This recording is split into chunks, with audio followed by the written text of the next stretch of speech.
ప్రజాస్వామ్యాన్ని కాపాడుతుండడంలో మరి ఈరోజు నిరూపితమైందని చెప్పి కూడా ఈ సందర్భంగా మనవి చేస్తా ఉన్నాం. ఇది మా బీఆర్ఎస్ పార్టీ యొక్క మొదటి విజయం. మరి ఈ రోజు నుంచి మా విజయాలు స్టార్ట్ కాబోతా ఉన్నాయి. ఇక రాబోయే అన్నీ కూడా బీఆర్ఎస్ పార్టీ విజయాలని చెప్పేసి సందర్భంగా మనవి చేస్తూ ఉన్నాను. చాలా స్పష్టంగా హానరబుల్ హైకోర్టు మరి ఆదేశాలు మరి అదేవిధంగా తీర్పునిచ్చింది. 4 వారాల లోపల ఏవైతే పిటిషన్స్ ఉన్నాయో మరి పిటిషన్స్ని కూడా దానిపైన నిర్ణయం తీసుకోవాలని చెప్పేసి కూడా మరి చెప్పడం జరిగింది. మరి నేను ఈరోజు ఈ సందర్భంగా మరి ఇది సరైన సమయం సందర్భం వచ్చింది కాబట్టి మాకు స్పీకర్ గారి పైన సంపూర్ణమైన నమ్మకం విశ్వాసం ఉన్నది. మా పిటిషన్స్ ఈ ముగ్గురు శాసనసభ్యులు అయితే ఉన్నారో దానం నాగేందర్ గారు, కడియం శ్రీహరి గారు, తెల్ల వెంకట్రావు గారితో పాటు మిగతా 7 శాసనసభ్యుల యొక్క పిటిషన్స్ కూడా స్పీకర్ గారి దగ్గర ఉన్నాయి. మరి మళ్ళీ కోర్టు యొక్క డైరెక్షన్స్ కానీ కోర్టు తీర్పు గురించి వేచి చూడకుండా శాసనసభ యొక్క గౌరవాన్ని ఏదైతే లెజిస్లేటివ్ మనకు ఒక పిల్లర్ 4 పిల్లర్స్లో మనం అనుకుంటాం కదా, 4 పిల్లర్స్లో మనకు అసలు లెజిస్లేటివ్ అనేది ఒక ప్రధానమైన పిల్లర్. మరి దాని యొక్క గౌరవాన్ని దాని యొక్క ఔన్నత్యాన్ని కాపాడాల్సిన బాధ్యత ఈరోజు స్పీకర్ గారి పైన ఉన్నది. ఇప్పటికైనా సరే ముఖ్యమంత్రి గారి యొక్క ఒత్తిడులకు ప్రభుత్వం యొక్క ఒత్తిడులకు లోను కాకుండా వారు స్వతంత్రంగా ఖచ్చితంగా ఇలాంటి అనుమానం లేదు, రాజ్యాంగం ప్రకారంగా పార్టీ ఫిరాయించిన ఎమ్మెల్యేల పైన అనర్హులుగా ప్రకటించేటువంటి సర్వాధికారాలు స్పీకర్ గారికి ఉన్నాయి. కాబట్టి ఈ ముగ్గురు శాసనసభ్యులతో పాటు మిగతా 7 సభ్యులది కూడా ఎవరైతే పార్టీ ఫిరాయించి బాహటంగా వారు పార్టీ మారనమని చెప్పుకున్నారో ఆ 10 మంది శాసనసభ్యులపైన ఇమ్మీడియట్గా స్పీకర్ గారు వారిపైన కూడా అనర్హులుగా ప్రకటించాలని చెప్పేసి కూడా నేను సవినయంగా స్పీకర్ గారు విజ్ఞప్తి చేస్తూ ఉన్నాను.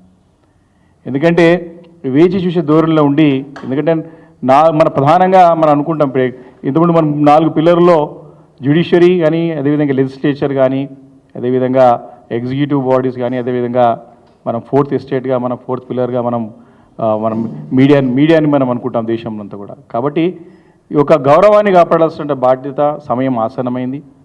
మరి కాంగ్రెస్ పార్టీ యొక్క ద్వంద్వ వైఖరి ఈరోజు తేటతెల్లం అవుతూ ఉంది. దేశవ్యాప్తంగా గడిచిన మరి 7-8 నెలలుగా ఇక్కడ తెలంగాణ రాష్ట్రంలో కానివ్వండి, దేశవ్యాప్తంగా కానివ్వండి, వారు ఢిల్లీలో మాట్లాడేది ఒక తీరు ఉంటుంది, ఇక్కడ రాష్ట్రంలో అమలయ్యే తీరు ఒకలాగా ఉంటుంది. హిమాచల్ ప్రదేశ్లోనేమో పార్టీ ఫిరాయించినటువంటి ఎమ్మెల్యేలేమో శిక్షిస్తారు, తెలంగాణలో మాత్రం పార్టీ ఫిరాయింపు చేస్తున్న ఎమ్మెల్యేలని రక్షిస్తారు. ఈ రకంగా అక్కడేమో పనిష్మెంట్ ఇస్తూ ఉన్నారు, ఇక్కడేమో రెడ్ కార్పెట్ ఇస్తూ ఉన్నారు. ఇవి స్పష్టంగా కనపడుతూ ఉంది. వారం రోజుల క్రితమే వారు అనర్హులు ప్రకటించడమే కాక వారికి పెన్షన్ కూడా ఇవ్వమని చెప్పేసి కరాఖండిగా అసెంబ్లీలో తీర్మానమే చేసినటువంటి సందర్భం చూసాం. మరి ఇక్కడ కూడా కాంగ్రెస్ పార్టీ ఉంది కదా, దీనిపైన ఈరోజు కాంగ్రెస్ పార్టీ జాతీయ పార్టీ అని చెప్పుకుంటాం. ఎందుకంటే ఈరోజు రీజనల్ పార్టీగా మరి ఉన్నది ఈరోజు. కానీ వారికి చరిత్ర గల పార్టీ కాంగ్రెస్ పార్టీ అని చెప్పుకుంటాం. ఈరోజు ఒక ఆదర్శవంతమైన పార్టీగా చెప్పాల్సినటువంటి అవసరం ఏర్పడింది. ఈరోజు వారు స్పష్టంగా దీనిపైన సమాధానం కూడా, మేము అధికారంలో రాగానే ఇమీడియట్గా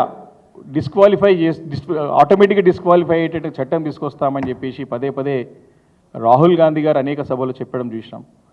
వారి మేనిఫెస్టోలో పెట్టుకున్నారు. ఈరోజు సమాధానం రాహుల్ గాంధీ గారు, దేశ పార్లమెంట్లో ప్రధాన ప్రతిపక్ష నాయకుడు ఉన్నటువంటి రాహుల్ గాంధీ గారు దీనిపైన సమాధానం స్పందించాల్సిన అవసరం ఉన్నది. ఈరోజు జాతీయ పార్టీ అధ్యక్షులైనటువంటి మల్లికార్జున ఖార్గే గారు దీనిపైన స్పందించాల్సిన అవసరం ఉన్నది. దేశానికి ఇది ఒక మైలురాయి లాంటి రేపు ఈ తీర్పుతో పాటు స్పీకర్ తీసుకున్న నిర్ణయం దేశానికి ఒక ఆదర్శ నిర్ణయంగా ఉండాలి అని చెప్పాల్సిన అవసరం ఉన్నది. ఇది రేపు అందరూ కూడా అన్ని రాష్ట్రాలకి దేశంలో ఉన్న ప్రతి ఒక్క లెజిస్లేటివ్ పార్టీ ప్రతి ఒక్క పార్టీకి కూడా ఈరోజు ఈ తీర్పు అనేది ఒక పునాది రాయి. దీంతో ఇది ఆదర్శంతం కావాల్సిన అవసరం ఉన్నది. కాబట్టి కాంగ్రెస్ పార్టీ మరి తమ ద్వంద్వ వైఖరిగా కాపాడుకునే ప్రయత్నం చేస్తుందా ఇక్కడ, లేకపోతే చట్ట ప్రకారం రాజ్యాంగాన్ని కాపాడుకునే దానికి ప్రజాస్వామ్యాన్ని కాపాడుకునే నిర్ణయం తీసుకుంటుందా? మరి దీనిపైన వేచి చూస్తాం. ఎట్టి పరిస్థితుల్లో అన్ని ఆధారాలతో పాటు అన్ని తేటతెల్లమైపోయింది. 10 మంది పార్టీ ఫిరాయించినటువంటి ఎమ్మెల్యేలని ఇమ్మీడియట్గా అనర్హులుగా ప్రకటించాల్సినటువంటి అవసరం ఏర్పడ్డది. మళ్ళీ ఇది కోర్టు ద్వారా చేసే అవకాశం మరి స్పీకర్ గారు చేయొద్దని చెప్పేసి నేను మనస్ఫూర్తిగా కోరుతా ఉన్నాను. ఎందుకంటే మనకు ఒక గౌరవం ఉన్నది. ప్రజలు ఎంతో నమ్మకంతో ఈరోజు కాంగ్రెస్ పార్టీకి ఈరోజు రాష్ట్రంలో అధికారం ఇచ్చినారు. కాబట్టి వారు దీన్ని కాపాడుకునే విధంగా ప్రయత్నం చేయాలా, అంతే తప్ప మరి మేము ఇంకా చాలా లూప్ హోల్స్ ఉన్నాయి దీంట్లో ఇంకా వెతుక్కుంటాం కాలయాపన చేస్తామంటే మీరు అపహాస్పాలన ఖాయం. ఇప్పటికే రాష్ట్రంలో ముఖ్యమంత్రి గారు వారి యొక్క మంత్రివర్గం తీసుకున్న నిర్ణయాలతో అనేక ఇబ్బందులు వస్తూ ఉన్నాయి. రాష్ట్రం అప్రతిష్ట పాలైంది. ఈరోజు పెట్టుబడులు పోతూ ఉన్నాయి. వరదలు వస్తే ఆదుకునే పరిస్థితి లేదు. రైతులు ఆత్మహత్యలు చేసుకుంటా ఉన్నారు. ఈరోజు బాధాకరమైన పరిస్థితి ఏంటంటే తెలంగాణ రాష్ట్రం ఏర్పడిన నుంచి కూడా 10 సంవత్సరాల బీఆర్ఎస్ ప్రభుత్వం కేసీఆర్ నాయకత్వంలో అనేక అవార్డు, జాతీయ అంతర్జాతీయ అవార్డులు అందుకున్నటువంటి చరిత్ర ఉన్నది. ఈజ్ ఆఫ్ డూయింగ్ బిజినెస్లో ఎప్పుడు కూడా 1, 2, 3, 1, 2, 3లు ఉండే. మొన్న 10వ స్థానం కూడా 10 ర్యాంకులలో ఒక్క ర్యాంక్ కూడా రాలేకపోయినది. కాబట్టి ఈ రకంగా కాంగ్రెస్ పార్టీ తీసుకునే నిర్ణయాలతో అన్ని రంగాల్లో వైఫల్యాలు చెందుతూ ఇబ్బంది పడుతున్న తరుణం ఇది. అట్లీస్ట్ ఈ ప్రజాస్వామ్యాన్ని కాపాడే విధంగా, రాజ్యాంగాన్ని కాపాడే విధంగానైనా సరే కాంగ్రెస్ పార్టీ నిర్ణయాలు ఉండాలి. స్పీకర్ గారి పైన ఒత్తిడి లేకుండా ఉండాలా. స్పీకర్ గారు స్వతంత్రంగా ఇండిపెండెంట్గా వ్యవహరించాలని చెప్పేసి కూడా మీ బీఆర్ఎస్ పార్టీ తరఫున వారిని కోరుతా ఉన్నాం.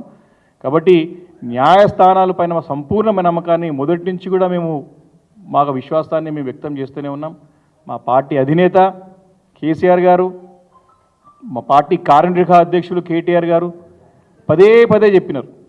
సుప్రీంకోర్టు ఒక తీర్పు స్పష్టంగా ఉన్నది, 100 రోజుల్లో నిర్ణయం తీసుకోవాలా, నిర్ణయం కూడా మరి చట్టానికి లోబడి ఉండాలని చెప్పి పదే చెప్పినారు. ఖచ్చితంగా వీటికి ఉప ఎన్నికలు రాబోతా ఉన్నాయి అని చెప్పినటువంటి సందర్భం నిజం కాబోతా ఉన్నది. కాబట్టి ఇప్పటికైనా సరే నిష్పక్షపాతంగా మరి దీన్ని ఇండిపెండెంట్గా వారి సొంతంగా మరి స్పీకర్ గారు నిర్ణయం తీసుకోవాలని చెప్పేసి కూడా నేను కోరుకుంటూ, మరి తప్పకుండా చట్టం అనేది మరి మాకున్నది. ఖచ్చితంగా డెఫినెట్గా 100% పూర్తి విశ్వాసం ఉంది మాకు. ఇటు లెజిస్లేచర్ యొక్క ఔన్నత్యాన్ని కాపాడాలి స్పీకర్ అని చెప్పేసి నేను కోరుతా ఉన్నాను. Thank you.